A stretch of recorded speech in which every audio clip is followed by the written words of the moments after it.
का हम लोगों का विषय है दृष्टा और दृश्य, अर्थात पुरुष और प्रकृति।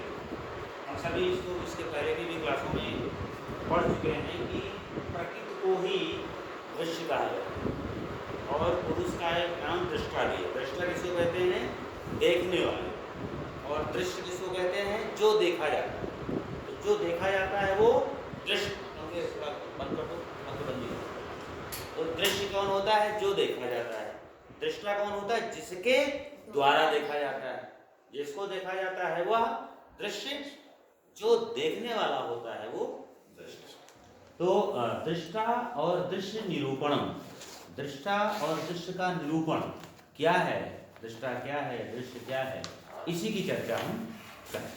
अगर आपको याद आ रहा हो कि हमने जो पहली क्लास जिसमें मेटाफिजिक्स की पढ़ाई थी, मेटाफिजिक्स ऑफ योग दर्शन का तत्वमीमांसीय पक्ष, उसमें यही चर्चा की थी कि दो तत्व हैं, प्रकृति और पुरुष, और दोनों के संयोग से सृष्टि का प्रादुर्भाव होता है। सांख्य और योग इन दोनों दर्शनों के अनुसार मूलतः द्वैत तत्व हैं, इसलिए इस दर्शन का दूसरा नाम द्वैत तत्ववादी है। ये दो तत्वों को मानता है। इन दोनों तत्वों की हम चर्चा पहली क्लास में ही कर चुके हैं, उसी को आज एक तरह से रिवीजन करेंगे। तो सबसे पहले दृश्य को देखते हैं। तो दृश्य क्या है? दृष्टा दृश्य निरूपणम, ये सूत्र संख्या 18 से शुरू होता है और 18 और 19 इनमें किसका वर्णन है? दृश्य का, यानी प्रकृति के स्वरूप का वर्णन किया गया है। और सूत्र संख्या 20 और 21 में दृष्टा कैसा है इसका वर्णन किया गया है। तो सबसे पहले दृश्य को देखते हैं, प्रकृति को देखते हैं। योग सूत्र संख्या 2/18 क्या है? प्रकाश क्रिया स्थितिशीलम। सूत्र क्या है? प्रकाश क्रिया स्थितिशीलम भूतेन्द्रियात्मकम भोग अपवदर्थम दृश्यम। दृश्य कैसा है? दृश्य प्रकाश क्रिया और स्थित वाला है। इसका स्वरूप क्या है? प्रकाश के रूप में है, क्रिया के रूप में है और स्थिति। क्योंकि हम पढ़ चुके हैं कि प्रकृति त्रिगुणात्मक है, सत रज और तम, इन तीन से मिलकर बना है। इन तीन के अतिरिक्त प्रकृति कुछ नहीं है। तो इन तीनों में जो जब ये सत का धर्म है प्रकाश, रज का धर्म है क्रिया और तम का धर्म है स्थिरता, स्थिति, स्थिरता, जड़ता, ये सब पढ़ चुके हो आप। तो ये तीन जो इसके स्वरूप हैं, किसके? दृश्य अर्थात प्रकृति के, प्रकाश क्रिया स्थितिशीलम। और ये अपना जब विस्तार करता है, अपना विकास करता है, इस दर्शन का परिणामवादी भी दर्शन है। एक नाम इस दर्शन का परिणामवादी भी, क्यों? क्योंकि इसमें परिणाम होता है। विकासवादी भी, क्योंकि विकास होता है, परिणाम होना, विकास होना, ये सब किसमें होगा? प्रकृति में होगा। क्यों? क्योंकि प्रकृति ही परिवर्तनशील है। जो दृष्टा है, जो पुरुष है, वो अपरिवर्तनशील है ना, वो अपरिणामी, तो उसमें तो कुछ होना नहीं है। और दर्शन यह परिणामी दर्शन है, जिसमें परिणाम होता है, तो परिणाम कहाँ होगा? तो यह परिणाम होता है तो किस रूप में है? भूत इंद्रियात्मकम, भूत और इंद्रियां के रूप में अपना विस्तार करता है। इसका परिणाम होता है, इसका विकास होता है। किस लिए? भोग और अपवर्ग के लिए। भोग अपर किसको? पुरुष को, दृष्टा को। प्रकृति, क्योंकि दर्शन का एक और नियम है जो मैंने आपको ये सारी बातें पहली क्लास में बताई थी कि जो चीजें कई चीजों से मिलके बनती हैं, वो चीजें क्या होती हैं? जो चीजें कई चीजों से मिलके बनती हैं वो सदैव दूसरे के लिए होती है। ये नियम तर्क में समझाते, जैसे चारपाई है, ये आपकी टेबल है, ये मेज है, ये चाक है, ये चश्मा है, ये क्या है? कई चीजों का संघात है। तो ये हरदम किसी दूसरे के लिए होगा, और जो किसी चीज का संघात ना हो वो किसी के लिए नहीं होता है, उसके लिए चीजें होती हैं। यही तर्क देता है सांख्य और योग दर्शन, जिसके आधार पर वो सिद्ध करते हैं कि प्रकृति पुरुष को, पंखा बंद कर दो, आवाज से दिक्कत हो रही है। तो प्रकृति जो है वो प्रकृति इन सब का जो विस्तार कर रही है, और ये सतरजतम से बना है, इसलिए किसी के लिए है, इसको भोग करने वाला कोई होना चाहिए। और इसी तरह पे सिद्ध होता है कि कोई एक है तो वो पुरुष है, और जो भी है वह मिलकर नहीं बना किसी से। इसीलिए पुरुष क्या है? पुरुष किसी से मिलकर नहीं बना है, इसीलिए वो तटस्थ है, वह अपरिणामी है। तो अभी हम प्रकृति को ही समझते हैं। तो प्रकृति भोग और अपवर्ग के लिए भूत और इंद्रियों का विस्तार करता है, और मुख्यतः 3 तत्व हैं। इन्हीं तीनों तत्वों के रेशियो में परिवर्तन होकर के इसका विकास होता है। जब ये बिल्कुल इक्वल होते हैं तो यह प्रकृति किस अवस्था में होता है? समावस्था में, ठीक है ना। और समावस्था में कोई इसमें विकृति नहीं होती है। प्रकृति की वास्तविक डिफिनेशन यही है। त्रिगुणों की साम्यावस्था का नाम प्रकृति है, ये जो मूल प्रकृति। और जब इसकी साम्यावस्था बिगड़ती है तब जाकर के इसमें परिणाम शुरू होता है, और वह परिणाम इस क्रम में होता है। और यह क्यों साम्यावस्था बिगड़ती है? पुरुष को भोग और अपवर्ग कराने के लिए। तो यह जो भूतेंद्रियों के रूप में इसका विस्तार हुआ वो क्या है? वो ये है। इसके पहले हम आपको जब ये प्रकृति का विस्तार पढ़ाते थे तो सांख्य के अनुसार लिखते थे। ये आज मैंने किसके अनुसार लिखा है? योग के अनुसार।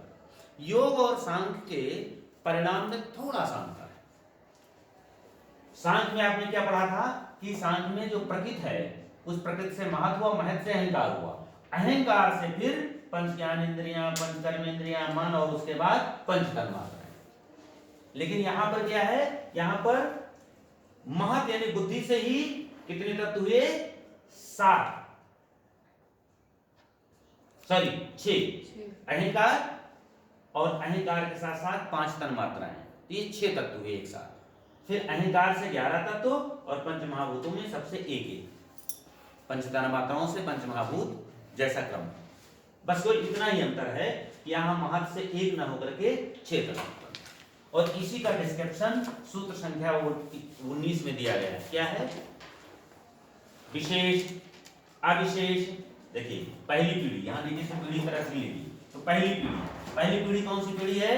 जिससे आगे प्रोडक्शन नहीं हो रहा, यानी कि वो केवल विकार था, उससे किसी चीज का प्रोडक्शन नहीं हुआ, यानी कि वो किसी के लिए वो प्रकृति नहीं बनी। तो ये जो तत्व हैं 16 तत्व, इन 16 तत्वों से कोई आगे परिणाम नहीं होता है। इनको क्या कहा गया? विशेष। सूत्र देखिए क्या है? विशेष, अविशेष, लिंग मात्र, अलिंगान, गुण परमाणु। ठीक है, सूत्र संख्या 90। तो जो नीचे हैं वो क्या है? विशेष, और ये क्या है? विशेष, अविशेष। ये अविशेष। इस तरह के क्वेश्चन एग्जाम में पूछे जाते हैं, नेटवर्क में पूछ लिए जाते हैं। सब मिला के दे दिया, कहा इसमें से कौन अविशेष है, कौन विशेष है। तो ये स्ट्रक्चर आपको याद रहेगा और सूत्र याद रहेगा, तो आप आराम से आइडेंटिफाई कर लीजिए। तो विशेष, अविशेष, लिंग मात्र। कौन है जो अकेला है?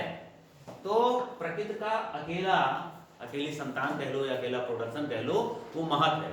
इसलिए यहां लिंग मात्र कहते हैं, अपने पिता की अकेली संतान मात्र। तो इसीलिए यहां लिंग मात्र। लिंग कौन है? इस प्रकृति का ही दूसरा नाम, सॉरी अलिंग। लिंग मात्र, लिंग मात्र, लिंग मात्र मतलब महत। अलिंगान, अलिंगान का मतलब क्या हुआ? जिसका कोई लिंग नहीं है। लिंग किसको कहते हैं? जिससे किसी चीज का प्रोडक्शन होता है, जो जिससे उत्पन्न होता है, वो लिंग कहलाता है। जो प्रोडक्ट होता है वो लिंग कहलाता है। ठीक है, जैसे मान लीजिए दूध से आपने घी बनाया, तो दूध क्या होगा? लिंग। और घी क्या होगा? लिंगी। तो अलिंगान यानी कि इसका कोई लिंग नहीं है। तो आप पढ़ ही चुके हो कि प्रकृति किसी से उत्पन्न नहीं है, इसीलिए तो नित्य है। अगर किसी से प्रोडक्शन हो जाएगा तो अनित्य, क्योंकि जो उत्पन्न होता है वो नष्ट होता है। तो इसलिए अलिंग किसको कहते हैं? प्रकृति को कहते हैं। इसके अलावा ये सब क्या है? ये लिंग भी है, लिंगी भी है। महत क्या है? महत लिंगी है, और इसका लिंग क्या है? प्रकृति। फिर ये अहंकार वाली पूरी लाइन क्या है? अहंकार पंच तन्मात्रा। तो ये लिंग और लिंगी दोनों। ये लिंग किसका है? महत का, और लिंगी किसका है? तो जो जिससे है, जैसे अहंकार इन 16 का लिंगी है और पंच तन्मात्राएं सबकी अलग अलग, जैसे कि आकाश का लिंग कौन है? सब। वायु का लिंग कौन है? स्पर्श। वायु किसका लिंगी है? तो अब ये पूरा आपको समझ में आएगा। एक बार सूत्र फिर से बोलिए। विशेष, अविशेष, लिंगमात्र, अलिंगान, गुण परवाण, ये इन्हीं त्रिगुणों के आधार पर इनके पर्व हैं। पर्व किसको बोलते हैं? त्योहार वाला पर्व नहीं है। पर्व माने होता है गांठें, पोड़ जिसको बोलते हैं। गन्ना चुहा है किसी ने? नहीं चुहा है। गन्ने में जो पोड़ होते हैं ना, उसी को पर्व बोलते हैं। अगर और डीप जाओगे तो जो त्योहार होते हैं उनका भी पर्व होता है, वही क्योंकि वो जोड़ हैं, पर्टिकुलर मौसम के जोड़ के आधार पे वो त्योहार बनाए गए हैं। कोई ना कोई चीज वहां से एक विशेष बदलाव आ रहा है, तो दो चीजें आपस में वहां पर ज्वाइन हो रही हैं। और गन्ना इसके लिए सबसे सटीक उदाहरण है। गन्ने में पोर के हिसाब, हर पोर से गन्ना डिवाइड होता है और वो पोर ही से टूटता है, नहीं तो बीच में हो गया, निपुज गया तो निपुज गया, तो टूटेगा नहीं। तो ये प्रकृति का पूरा जो विस्तार है 24 तत्वों का, it has been divided 4 steps. इन्हीं को कहा गया है पर्व, गुण परवान। तो ये आपका निरूपणम ऑफ दृश्य हो गया। 2 सूत्रों में इसकी चर्चा की है। अब निरूपणम ऑफ दृष्टा। तो दृष्टा क्या है? दृष्टा दृश्यमात्र शुद्धो प्रत्यय अनुपश्य। सूत्र संख्या 2/20। कहते हैं ये दृश्य मात्र है, चेतन स्वरूप है। दृष्टा दृश्य मात्र, ये दृश्य मात्र है। शुद्धो पूर्णतः शुद्ध है। प्रत्यय अनुपश्य, यह साथ रहने के कारण ये उसके वृत्तियों के आधार पर, बुद्धि की प्रवृत्ति के आधार पर ही उसको देखता है और देखने के कारण अपने आप को भी वैसा समझता है। ये कमोबेशी उसी सूत्र से कनेक्टेड है जो आपको चौथे सूत्र में, पहले पाठ के चौथे सूत्र में कहा गया है। क्या कहा गया है? वृत्ति सारूप मित्र। यद्यपि इसका स्वरूप ये है, और जब वृत्तियों का निरोध हो जाएगा तो ये इसी स्वरूप में आ जाएगा। किस स्वरूप में? तदा द्रष्टु, अपने स्वरूप में। कौन सा स्वरूप? दृश्य दृश्य मात्र शुद्धो अपि। और प्रत्यय अनुपश्य वाला दूसरा वाला पार्ट वो हो गया वृत्ति सारूप मित्र, दोनों को मिला दिया कि वास्तव में इसका स्वरूप क्या है? अपना चेतन स्वरूप, पूर्णतः शुद्ध है, परंतु प्रत्यय अनुपश्य, यह बुद्धि की जो वृत्ति है उसके साथ रहने के कारण उसके जैसा अपने आप को ये समझता है, अनुभव करता है, वास्तव में है नहीं। ठीक है ना? जैसे आप किसी के साथ साथ हो और उसके ऊपर कोई मुसीबत आ जाए, ऐसा हो सकता है उसी चीज से जुड़ी हुई चीज आपके अंदर उस दिन हैप्पीनेस का रीजन हो, लेकिन आप क्या करेंगे? दुखी अनुभव। उदाहरण के मान लीजिए 2 दोस्त हैं। अब एक दोस्त के बेटे की उसी दिन डेथ हो गई। ए और बी 2 दोस्त हैं। बी के बेटे की डेथ हो गई और उसी दिन ए के बेटे का जन्मदिन है, और जन्मदिन के साथ साथ उसका कुछ प्रमोशन भी हो गया, या उसको मान लीजिए बहुत अच्छी बहुत बड़ी जॉब लग गई। तो ए के बेटे के लिए तो खुशी का दिन है ना वो, और उसे खुशी होना भी चाहिए। लेकिन क्योंकि वो बी के साथ रहता है और बी का क्या है? बेटा उस दिन एक्सपायर हो गया है, तो दुखी फील होगा नहीं होगा? क्यों? वास्तव में तो वो दुख का कोई रीजन नहीं है। साथ के कारण उसका जो मूल उसके साथ जो घटना हुई है आज, वो हैप्पीनेस की है, खुशी की है, लेकिन साथ के कारण वो दुखी फील कर रहा है। क्यों? क्योंकि उसके दुख से अपने आप को जुड़ा हुआ अनुभव कर रहा है। क्यों? क्योंकि साथ है, पिछले कुछ वर्षों का साथ है, बचपन का साथ हो सकता है। ये डिपेंड करता है कि कितनी क्लोज दोस्ती है। जितनी क्लोज दोस्ती होगी उतना ज्यादा वो दुखी फील करेगा, ड्यू टू संयोग, ड्यू टू साथ। ठीक है ना? तो ये यद्यपि इसका मूल स्वरूप ये है, लेकिन यह है बुद्धि के अनुसार अपने आप को देखने के कारण यह क्या फील करता है? दृष्टा है ना, देखता है, तो देखेगा जिसको उसके साथ तो अपने आप जुड़ी जाता है। आप कोई भी चीज देखिए, आप मूवी देखते हो तो मूवी में जो घटनाक्रम हो रहा है उससे आप प्रभावित होते हो नहीं होते हो? आप रोड पे कोई घटना देखते हो या अपने मोबाइल में कोई चीज देखते हो तो आपको पता नहीं चलता, लेकिन आप उससे जुड़ जाते हो और वह चीज आपके अंदर घटित होने लगती है। सुख की घटना है तो सुखी होने लगते हो, दुख की घटना है तो दुखी होने लगते हो, डिप्रेस होने लगते हो, कोई डराने वाला दृश्य तो आपको डर लगने लगता है। क्यों? क्योंकि आप देखते हो उसको, देखने के कारण आप, तो ठीक ये भी क्या है, देखने वाला है। किसको? प्रकृति को। तो प्रकृति को देखने के कारण प्रकृति में हलचल कहाँ हो रही है? चित्त में हो रही है। चित्त क्या है? बुद्धि, महत्व और अहंकार का कॉम्बिनेशन है। तो मेन जो है वो बुद्धि, यहाँ बुद्धि शब्द इस्तेमाल किया है, प्रत्यय अनुपश्चय का मतलब है बुद्धि के अनुरूप अपने आप को, उसको देखने के कारण अनुभव करना। तो वास्तविकता कुछ और, लेकिन जो आप देखते हो आपके बॉडी में हो रहा है कुछ और, यही इसका मतलब है। समझ में आ गया पूरी तरह से?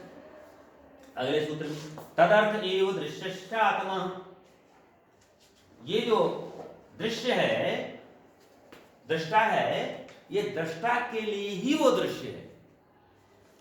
उसी दृश्य के माध्यम से ही ये अपना ये काम कराता है, भोग और अपवर। ठीक है ना? जैसे आपके पास मोबाइल है, मोबाइल में जो हो रहा है आप उसको देखते हो, तो देखने के माध्यम से आप जो चाहो वो देख सकते हो। तो जब आप उसमें ऐसी चीजें देखते हो जो आपके लिए हार्मफुल है, वो हो जाता है भोग। और ऐसी चीजें उसमें देखते हो जो आपके लिए समस्याओं को निवारण करने वाली हैं, आपको आगे बढ़ाने वाली है, तो हो गया वो योग। अपवर्ग हो गया, सिंपल सा है। और ये होता है साथ ही का। तो प्रकृति दोनों उद्देश्य के लिए साथ हुआ है, भोग और अपवर्ग, इन दोनों उद्देश्य के लिए प्रकृति ने पुरुष का साथ किया है, इसलिए प्रकृति इन दोनों कार्यों को संपादित कर रहा है। ठीक है? अब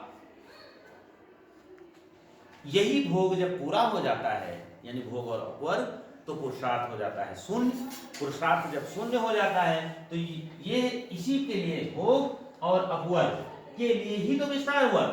तो जब दोनों उद्देश्य पूरे हो जाते तो ये वापस चला जाता है। बस यही सिंपल सा नियम। भोग किस अवस्था में कराता है? तो इसकी जो 5 भूमियां हैं उसमें की जो शुरू की 3 भूमियां हैं उनमें कराता है, उनके माध्यम से भोग। जैसे आपकी अलग अलग साइडें नहीं होती, किसी साइड में पर्टिकुलर टाइप का, साइड में ही पर्टिकुलर टाइप का ज्ञान आने लगता है। तो भोग वाली भी कुछ साइडें होती, कुछ अपवर्ग वाली भी साइडें होती, वो साइड खोल लो शुरू हो जाता है काम। तो ठीक वैसे ही, और उनके भी कैडर्स बना दिए गए हैं, लेवल्स बना दिए गए हैं। भोग में सबसे अधिक भोग कराने वाली जो भूमि है चित्त की, जो स्लाइड है या जो वेबसाइट कह लो, जिसमें उस तरह की चीजें सब चित्र आने लगते हैं, उस भूमि का नाम है, क्या नाम है? जो सबसे ज्यादा भोग कराने वाली है, बताओ जल्दी से, उस भूमि का क्या नाम है? क्षिप्तावस्था। नहीं, सही उत्तर है क्षिप्तावस्था। जब हम मेरिट बनाते हो तो सबसे नीचे क्षिप्तावस्था आती है। क्यों? क्योंकि वहां सबसे ज्यादा रज प्रबल है, तो रज वाला काम होगा। फिर उससे ऊपर जब थोड़ा सा लेवल आता है तो मूढ़ावस्था आती है, और उससे भोग की सबसे अच्छी अवस्था है तो विक्षिप्तावस्था।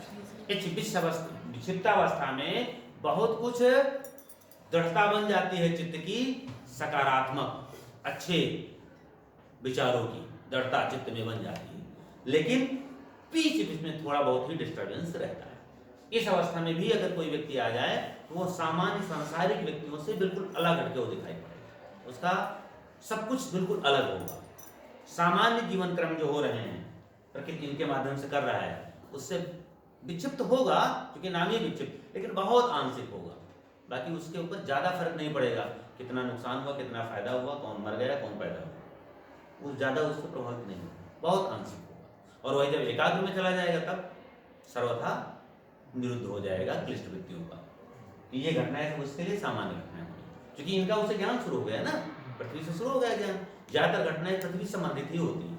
जितना भौतिक चढ़ाव उतार आता है ना, भौतिक उपलब्धियों वाला, जिसको आप भोग विलास की सबसे पहली जो और सबसे ज्यादा जिसको साधन माना जाता है, पृथ्वी तक उससे जुड़ी हुई जो उपलब्धियां बताते हैं। पृथ्वी मतलब कितना बड़ा मकान,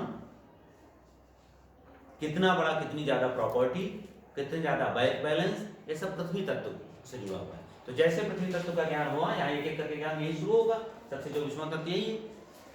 संप्रज्ञात की जब यात्रा शुरू होगी वितर्क समाधि की, तो जैसे जैसे शुरू होगा वैसे वैसे इन तत्वों का खेल उसके लिए खत्म होना शुरू हो जाएगा, उसके लिए कोई मानी नहीं रखेगा। और इन तत्वों पे पूरा नियंत्रण भी हो जाएगा, तो जल उसको थोड़े डुबा पाएगा। अब बताओ, जिसके बारे में आप पूरा जानते हो वो आपको कोई नुकसान करेगा? कर ही नहीं सकता है नुकसान। वो तो आपके साथ बिल्कुल साइलेंट रहेगा, बिल्कुल एकदम एक जैसे सभ्य बालक नहीं होता है, शिष्टाचारी, वैसे रहेगा। तो यही इन प्रकृतियों का जो सामान्य क्रम है भोग का, वो अन्यों के लिए रहेगा, इनके लिए नहीं रहेगा। यही है कृतार्थम च अनष्टम, अब अनष्टम। देखो सूत्र 22-23 इसी के बाद है, तो 22 है 21, 22 देखो, 22 है 23 में से तो 22 होगा, 22 ना। कृतार्थम च अनष्टम अपि अनष्टम। तो जिनका जिनका जैसे ये पूरा ज्ञान हो जाता है तो कृतार्थ हो जाते हैं, तो ये इनके लिए फिर नष्ट, अन्य के लिए अनष्ट। अनष्ट मतलब नष्ट नहीं है, वैसे ही बोल रहा ये। कोई क्वेश्चन है तो पूछ लो, ये आपका टॉपिक, प्रकृति का निरूपण और पुरुष का निरूपण। कोई क्वेश्चन है किसी? No question.